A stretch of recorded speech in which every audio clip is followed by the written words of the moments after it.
I was working in, I had just graduated from, received my master's from Stanford. The last part of that was an internship, and I did my internship at NBC. And the man who was my mentor at NBC, I can only think of his first name right now, George. His last name will come to me. He was the head of their documentary special events department, George Heineman, lovely man. And he tried very hard to get me a job at NBC, and just couldn't. I remember his parting words to me were, someday they're going to want to hire you back and they'll pay you $100,000 a year.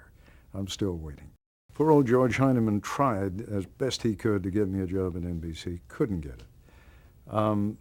I tried as best I could to get a job anywhere. I flunked the Associated Press writer's test.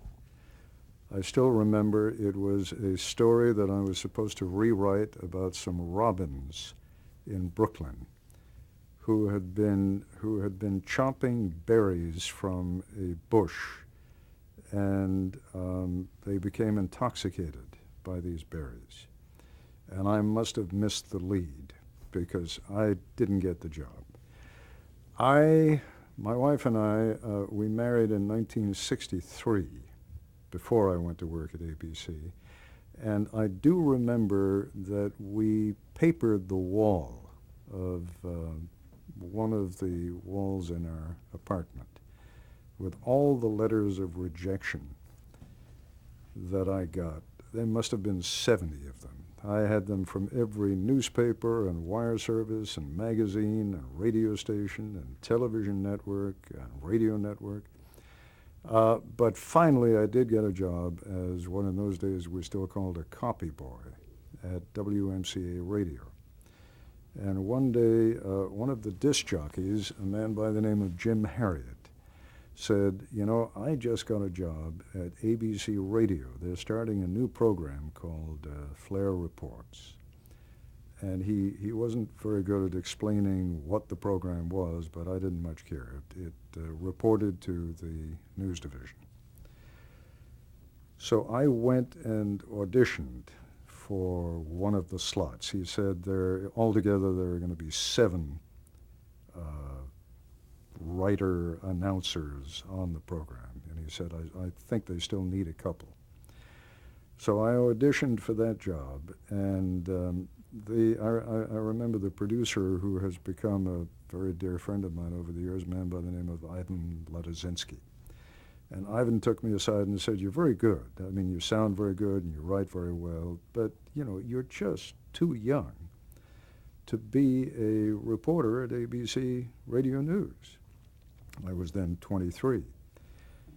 And I said, well, I mean, forgive me, but that seems kind of silly. I mean, nobody can see me, and as you said, I sound all right on the air, and you say I write well, so what difference can it possibly make how old I am? And he said, well, I still think you're just too young. And I went back home, and they called me and offered me a job as a news writer. I was at that time making $90 a week at WMCA, and the writer's job was $160 a week. And I turned it down. And I said, no, I want that other job.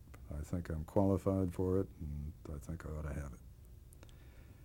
And I hung up and remember saying to my new wife, and she was pregnant by then with our first child, I think I just blew it. I think I just turned down a job at almost double what I'm earning right now. And she said, well, you did what you thought was right, and that's okay. And a day later, the phone rang, and it was Ivan, and he said, okay, you got it. You got the job. I went to work for ABC Radio.